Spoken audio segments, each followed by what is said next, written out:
Horrible Obama rule for the industry. The Obama administration is known to cause a lot of economical loss to our country.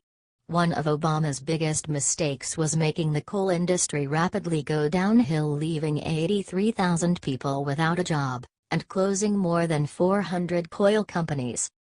When the Republicans are in charge, they can do something about it and hopefully restore the coal industry on the right track. As a matter of fact, the Republicans started acting quick. According to The Hill, senators voted 54-45 Thursday to kill an Obama administration coal mining rule, giving President Trump his first chance to formally take off the books an environmental rule from the previous administration.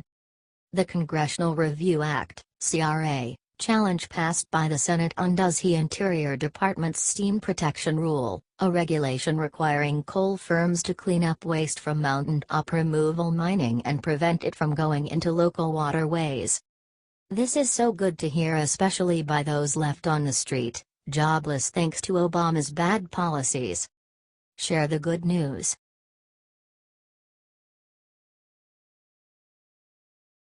Just in Berkeley, rioters just got stripped of federal funding. Trump got angry. Last night UC Berkeley was the starting point of a massive, violent protest.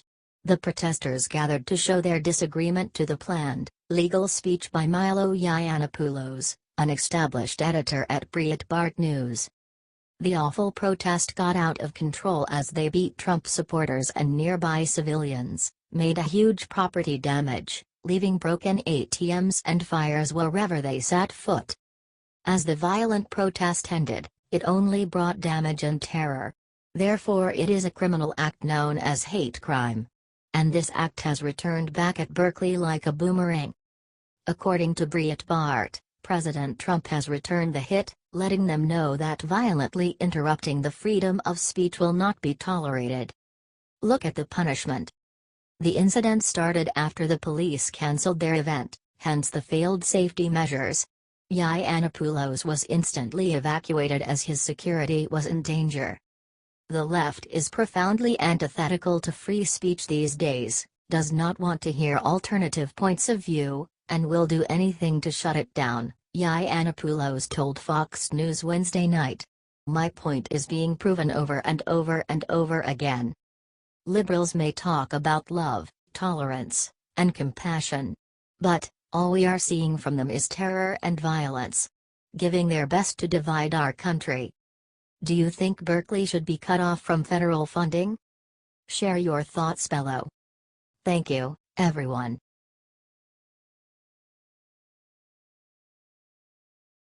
Check out latest interview with Morgan Freeman. He just showed some manners. In the world of Hollywood, saying anything against their strictly formed collective opinion will lead you in deep trouble. Speaking of which, the longtime actor and well-known Hillary supporter Morgan Freeman has decided to break the silence and open his heart on that issue. He encouraged other celebs to back him up on this. Long live the freedom of speech. According to the Daily Caller, Morgan Freeman endorsed and voted for Clinton, but unlike his fellow liberal hypocrites, he is man enough to accept that new president.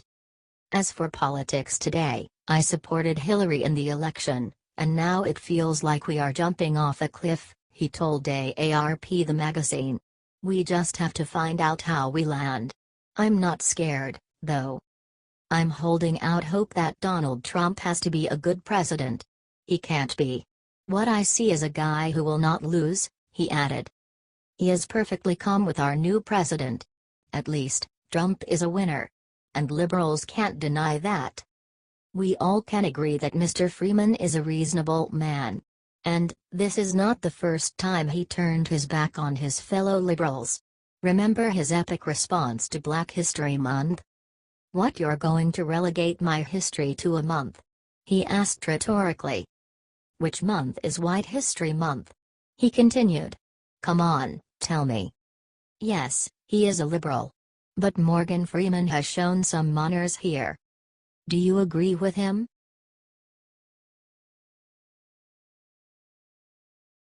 After a full working time, President Trump left the office unexpectedly. The reason is touching. As expected, as soon as he entered the White House, President Trump spent most of his time in the Oval Office with a full plate of assignments. I mean, we all see the changes he made so far. So everyone was left surprised when he decided to leave the office with his daughter Ivanka and got straight on a helicopter. After they left, the White House press office released the following statement. POTUS and daughter Ivanka emerged from the Oval Office at 2:57 p.m. under cloudy skies on a chilly winter day, with Trump wearing a long, dark overcoat that was unbuttoned, allowing his signature blue tie to show. She was wearing black and blue overcoat that was buttoned, and carrying a black handbag. The first daughter had her blonde hair pulled up. POTUS and his daughter walked slowly toward Marine One, Trump giving the pool a brief wave. At 2:58 p.m., Ivanka boarded the executive helicopter first, followed by her father, who saluted the Marine as he started up the stairs.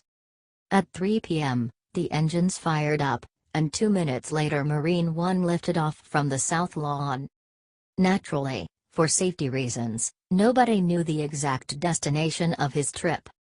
As the Marine One flew away, VP Mike Pence watched it alongside Jared Kushner. They accompanied by Reince Priebus, the White House Chief of Staff. After a short time, a second statement was issued by the White House press office. In this one, they explained the need for confidentiality and the final destination of the trip.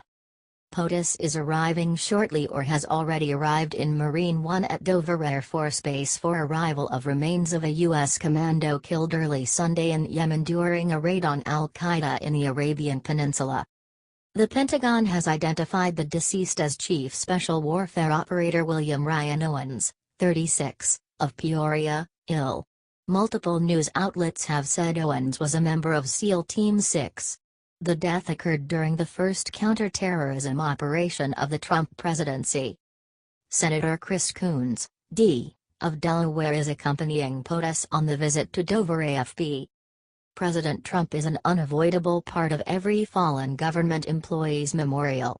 He is unavoidably showing his condolences to the family of the fallen hero, by handing them a folded flag on behalf of the President of the United States of America. But the family of the Navy SEAL William Owens deserved to be seen in person.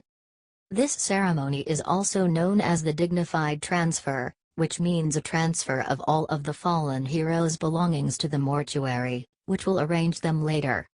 Do you support Trump for this action?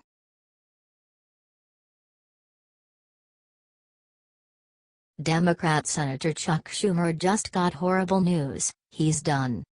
Fake drama is not something new from the Democrats. This week Senator Schumer trash-talked about President Trump's executive immigration order with his eyes full of fake tears. Problem is Schumer was saying the refugees need to be resettled when Obama was president, and now when the tides were turned we can clearly see the two-faced Democrats in their best light.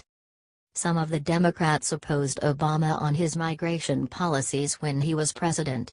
West Virginia Representative Joe Manchin, who happens to be a conservative Democrat, was one of them, saying that Obama should not let another Syrian refugee here in America unless the authorities could give a 100% guarantee that they were not associated with ISIS. The list continues on and on with the representative for Speaker Paul Ryan, Senator Dick Durbin, who all opposed Obama's migration policies. As we can all agree, President Trump's policies are very rational and protective, and we cannot give our opinion depending on the ruling party. We need to think with our heads and not our hearts and put our country's safety on the first place. Share if you agree.